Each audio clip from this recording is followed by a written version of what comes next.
ओम नमः शिवाय। शिवजी सदा सहाय। ओम नमः शिवाय। गुरुजी सदा सहाय। संपूर्ण शिव महापुराण की सीरीज में आपका स्वागत है। संपूर्ण शिव महापुराण को 7 संहिता और 11 खंडों में बांटा गया है, जिसे हम अलग अलग एपिसोड्स में रिकॉर्ड करके आपको सुनाएंगे। फिलहाल आप सुनेंगे छठा अध्याय, शिव पुराण के श्रवण की विधि। सौनक जी कहते हैं, महाप्राज्ञ सूत जी, आप धन्य एवं शिव भक्तों में श्रेष्ठ हैं। हम पर कृपा करें, हमें कल्याणमय शिव पुराण के श्रवण की विधि बताइए, जिससे सभी श्रोताओं को संपूर्ण उत्तम फल की प्राप्ति हो। सूत जी ने कहा, मुने शौनक, तुम्हें संपूर्ण फल की प्राप्ति के लिए मैं शिव पुराण की विधि सविस्तार बताता हूँ। सर्वप्रथम किसी ज्योतिषी को बुलाकर दान से संतुष्ट कर उसे कथा का शुभ मुहूर्त निकलवाना चाहिए और उसकी सूचना का संदेश सभी लोगों तक पहुंचाना चाहिए कि हमारे यहाँ शिव पुराण की कथा होने वाली है। अपने कल्याण की इच्छा रखने वाले को इसे सुनने अवश्य पधारना चाहिए। देश देश में जो भी भगवान शिव के भक्त हों तथा शिव कथा के कीर्तन और श्रवण के उत्सुक हों, उन सभी को आदर पूर्वक बुलाना चाहिए और उनका आदर सत्कार करना चाहिए। शिव पुराण सुनने के लिए मंदिर, तीर्थ, वन प्रांत अथवा घर में ही उत्तम स्थान का निर्माण करना चाहिए। केले के खंभों से सुशोभित कथा मंडप तैयार कराएं। उसे सब ओर फल, पुष्प, सुंदर चंदोवे से अलंकृत करना चाहिए। चारों कोनों पर ध्वज लगाकर उसे विभिन्न सामग्री से सुशोभित करें। भगवान शंकर के लिए भक्ति पूर्वक दिव्य आसन का निर्माण करना चाहिए तथा कथावाचक के लिए भी दिव्य आसन का निर्माण करना चाहिए। नियम पूर्वक कथा सुनने वाले के लिए भी सुयोग्य आसन की व्यवस्था करें तथा अन्य लोगों के बैठने की भी व्यवस्था करें। कथा बाँचने वाले विद्वान के प्रति कभी बुरी भावना न रखें। संसार में जन्म तथा गुणों के कारण बहुत से गुरु होते हैं, परंतु उन सब में पुराणों का ज्ञाता ही परम गुरु माना जाता है। पुराण वेता पवित्र, शांत, साधु, ईर्ष्या व विजय प्राप्त करने वाला और दयालु होना चाहिए। ऐसे गुणी मनुष्य को इस पुण्यमयी कथा को बाँचना चाहिए। सूर्योदय से 3:30 पहर तक इसे बाँचने का उपयुक्त समय है। मध्याह्न काल में ही 2 घड़ी तक कथा बंद रखनी चाहिए ताकि लोग मल मूत्र का त्याग कर सकें। जिस दिन से कथा शुरू हो रही है उससे 1 दिन पहले व्रत ग्रहण करें। कथा के दिनों में प्रातः काल का नित्य कर्म संक्षेप में कर लेना चाहिए। वक्ता के पास उसकी सहायता हेतु एक विद्वान व्यक्ति को बैठाना चाहिए, जो कि सब प्रकार के संशयों को दूर कर लोगों को समझाने में कुशल हो।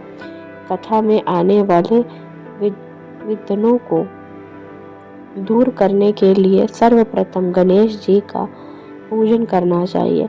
भगवान शिव व शिव पुराण की भक्ति भाव से पूजा करें। तत्पश्चात श्रोता तन मन से शुद्ध होकर आदर पूर्वक शिव पुराण की कथा सुने। जो वक्ता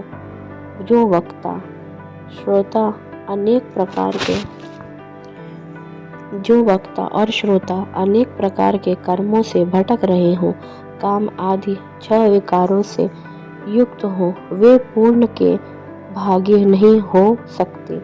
जो मनुष्य अपनी सभी चिंताओं को भूलकर कथा में मन लगाते हैं, उन शुद्ध बुद्धि मनुष्यों को उत्तम फल की प्राप्ति होती है। इस तरह छठा अध्याय समाप्त। 7वां अध्याय, श्रोताओं द्वारा पालन किए जाने वाले नियम। सूत जी बोले, शौनक, शिव पुराण सुनने का व्रत लेने वाले पुरुषों के लिए जो नियम है उन्हें भक्ति पूर्वक सुनो। शिव पुराण की पूर्णमयी कथा नियम पूर्वक सुनने से बिना किसी विघ्न बाधा के उत्तम फल की प्राप्ति होती है।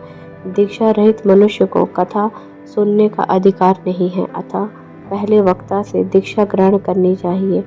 नियम पूर्वक कथा सुनने वाले मनुष्य को ब्रह्मचर्य का अच्छी तरह से पालन करना चाहिए। उसे भूमि पर सोना चाहिए, पत्तल में खाना खाना चाहिए तथा कथा समाप्त होने पर ही अन्न ग्रहण करना चाहिए। समर्थ मनुष्य को शुद्ध भाव से शिव पुराण की कथा की समाप्ति तक उपवास करना चाहिए और एक ही बार भोजन करना चाहिए। गरिष्ठ अन्न, दाल, जला अन्न, सेम, मसूर तथा बासी अन्न नहीं खाना चाहिए। जिसने कथा का व्रत ले रखा हो उसे प्याज, लहसुन, हींग, गाजर, मादक वस्तु तथा आमिष कहीं जाने वाली वस्तुओं को त्याग कर देना चाहिए। ऐसा मनुष्य प्रतिदिन सत्य, सोच, दया, मौन, सरलता, विनय तथा हार्दिक उदारता आदि सद्गुणों को अपनाए तथा साधु संतों की निंदा का त्याग कर नियम पूर्वक कथा सुने। सकाम मनुष्य इस कथा के प्रभाव से अपनी अभीष्ट कामना प्राप्त करता है और निष्काम मोक्ष प्राप्त करता है। सभी स्त्री पुरुषों को विधि विधान से शिव पुराण की उत्तम कथा को सुनना चाहिए। महर्षि शिव पुराण की समाप्ति पर श्रोताओं को भक्ति पूर्वक भगवान शिव की पूजा की तरह पुराण पुस्तक की पूजा भी करनी चाहिए तथा इसके पश्चात विधि पूर्वक वक्ता का भी पूजन करना चाहिए। पुस्तक को रखने के लिए नया और सुंदर बस्ता बनाएं। पुस्तक व वक्ता की पूजा के उपरांत वक्ता की सहायता हेतु बुलाए गए पंडित का भी सत्कार करना चाहिए। कथा में पधारे अन्य ब्राह्मणों को भी अन्न धन का दान दे। गीत, वाद और नृत्य से उत्सव को महान बनाए। विरक्त मनुष्य को कथा समाप्ति पर गीता का पाठ करना चाहिए तथा गृहस्थ को श्रवण कर्म की शांति हेतु होम करना चाहिए। होम रुद्र संहिता के श्लोकों द्वारा अथवा गायत्री मंत्र के द्वारा करें। यदि हवन करने से असमर्थ हो तो भक्ति पूर्वक शिव सहस्त्र नाम का पाठ करें।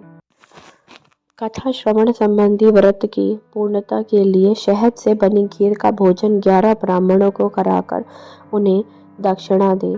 समृद्ध मनुष्य 3 तोले सोने का एक सुंदर सिंहासन बनाए और उसके ऊपर लिखी अथवा लिखाई हुई शिव पुराण की लिखी पोथी विधि पूर्वक स्थापित करे तथा पूजन करके दक्षिणा चढ़ाए। फिर आचार्य का वस्त्र, आभूषण एवं गंध से पूजन करके दक्षिणा सहित वह पुस्तक उन्हें भेंट कर दे। शौनक, इस पुराण के दान के प्रभाव से भगवान शिव का अनुग्रह पाकर मनुष्य भव बंधन से मुक्त हो जाता है। शिव पुराण की विधि पूर्वक संपन्न करने पर यह संपूर्ण फल देता है तथा भोग और मोक्ष प्रदान करता है। मुने, शिव पुराण का सारा महात्म्य जो संपूर्ण फल देने वाला है मैंने तुम्हें सुना दिया है। अब आप और क्या सुनना चाहते हो? श्रीमान, शिव पुराण सभी पुराणों के माथे का तिलक है। जो मनुष्य सदा भगवान शिव का ध्यान करते हैं उनकी वाणी शिव के गुणों की स्तुति करती ही है और जिनके दोनों कान उनकी कथा सुनते हैं उनका जीवन सफल हो जाता है। वे संसार सागर से पार हो जाते हैं एवं ऐसे लोग इहलोक और परलोक में सदा सुखी रहते हैं। भगवान शिव के सच्चिदानंदमय स्वरूप का स्पर्श पाकर ही समस्त प्रकार के कष्टों का निवारण हो जाता है। उनकी महिमा जगत के बाहर और भीतर दोनों जगह विद्यमान है। उन अनंत आनंद रूप परम शिव की मैं शरण लेता हूँ। इस तरह 7वां अध्याय समाप्त।